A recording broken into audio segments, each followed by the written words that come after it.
Assalamualaikum teman-teman, pada kesempatan kali ini kita akan membahas perkiraan daftar skuad Timnas Indonesia U23 pada Piala AFF U23 2022.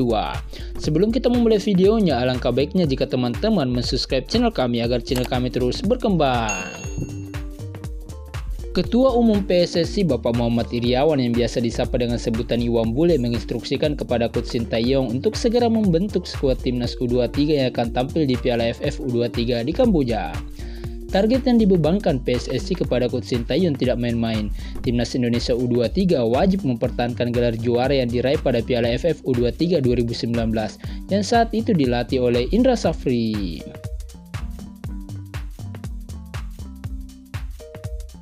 Dalam undian di Piala AFF U23 2022, Timnas Indonesia tergabung di grup B bersama dengan Malaysia, Myanmar, dan Laos. Saingan Indonesia tidak hanya datang dari Malaysia, tetapi ada Vietnam dan Thailand yang telah siap merebut gelar juara milik Indonesia yang diraih pada tahun 2019.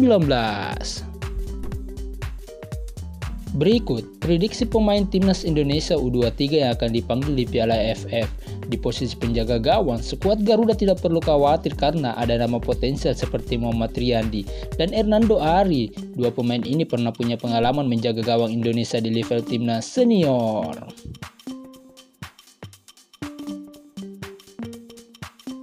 Hernando Ari layak diberikan kepercayaan untuk menjaga gawang Timnas U23 ketika melawan Australia U23 kualifikasi Piala Asia U23. Berkali-kali Hernando Ari menyelamatkan gawang Indonesia dari kebobolan.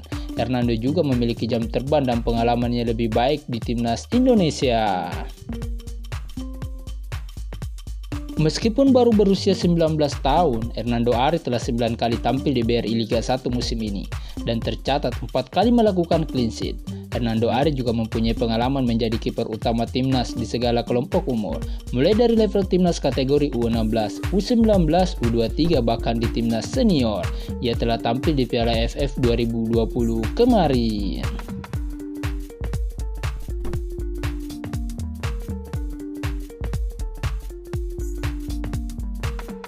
Posisi back. Untuk posisi pemain belakang sebenarnya Coach Sintayong tidak perlu pusing, andai ia tetap memanggil Asnawi Mangkualam.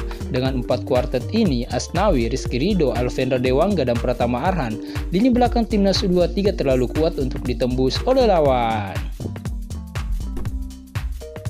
Sayangnya, ada lubang yang ditinggal oleh Asnawi karena Coach Sintayong tidak akan memanggil pemain yang berlaga di kompetisi luar negeri.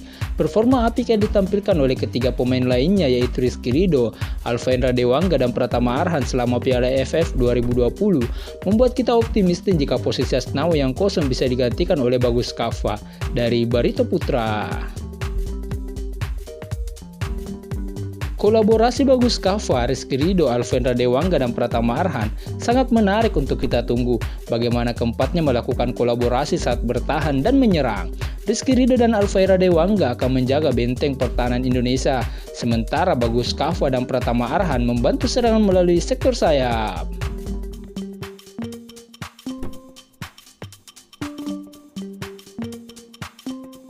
Posisi gelandang. Sementara untuk posisi sektor tengah atau gelandang, Rahmat Irianto telah mengunci satu tempat untuk mengisi posisi gelandang bertahan. Rahmat Irianto tampil sangat impresif di Piala AFF 2020 kemarin, sehingga ia merupakan pilihan utama Coach Sintayong. Salah satu kelebihan Rahmat Irianto adalah mampu meredam agresivitas serangan lawan. Lalu, siapa pasangan yang tepat untuk menemani Rahmat Irianto di lini tengah? Yakni Lutfi Kamal. Bisa dikedepankan pemain asal Barito Putra ini memiliki catatan bermain sangat impresif di BRI Liga 1 2021. Sebagai gelandang bertahan, Lutfi Kamal hanya absen sekali selama kompetisi BRI Liga 1 2021 bersama klub Barito Putra. Hal itu dikarenakan ia mendapatkan akumulasi kartu kuning. Ia juga menandakan betapa pentingnya peran Lutfi Kamal di lini tengah Barito Putra. Sedangkan satu pos tersisa di lini tengah layak diberikan kepada gelandang seram milik Persebaya Surabaya, yakni Marcelino Ferdinand, pemain yang saat ini menjadi buah bibir di kalangan fans sepak bola tanah air. Usai bermain gemilang bersama Persebaya dalam 2 laga terakhir saat melawan Bali United dan Tira Persikabo. Dalam dua laga tersebut, Marcelino Ferdinand mencetak 1 gol dan memberikan 2 assist untuk kemenangan Persebaya. Meskipun baru berusia 17 tahun, Marcelino telah mendapatkan kepercayaan dari pelatih Persebaya Coach Aji Santoso untuk mengawal lini tengah dan bermain sebagai otak serangan Persebaya. Secara keseluruhan, Marcelino Ferdinand telah bermain sebanyak 13 pertandingan dan menciptakan 3 gol, serta membukukan 5 assist untuk Persebaya musim ini.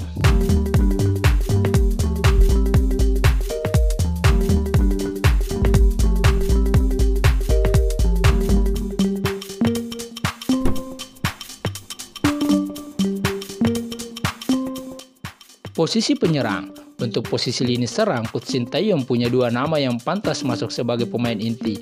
Dengan menggunakan skema 3 pemain depan, nama Rame Rumakik dan Hanis Sagara telah menyegel tempat di lini serang timnas U23. Pengalaman saat bermain di Piala AFF 2020 memberi nilai lebih bagi Rame Rumakik dan Hanis Sagara.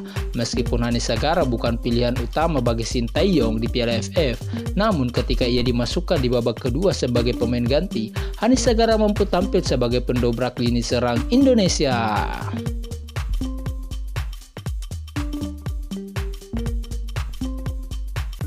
Sedangkan Rame Rumakik tidak perlu diragukan lagi, pemain asal Persipura Jayapura ini tampil sangat impresif di Piala AFF 2020. Ia mampu menciptakan 1 gol ke gawang Kamboja meskipun baru berusia 19 tahun. Rame Rumakik tampil penuh percaya diri dan tidak gugup di lapangan. Ia mampu berkolaborasi dengan pemain lainnya atau mengobrak-abrik pertahanan lawan. Terakhir, ada nama Ronaldo Koate. Bersama dengan Marcelino Ferdinand, Ronaldo Koate saat ini menjadi buah bibir di kalangan pencinta sepak bola tanah air. Meskipun baru berusia 17 tahun, ia telah mencatatkan penampilan sebanyak 8 laga di kompetisi Liga 1.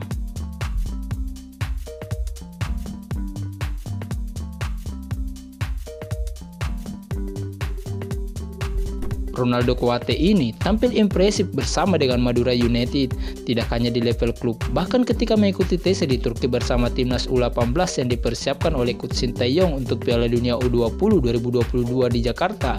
Ronaldo Koate mampu mencetak 5 gol dari 3 laga uji coba.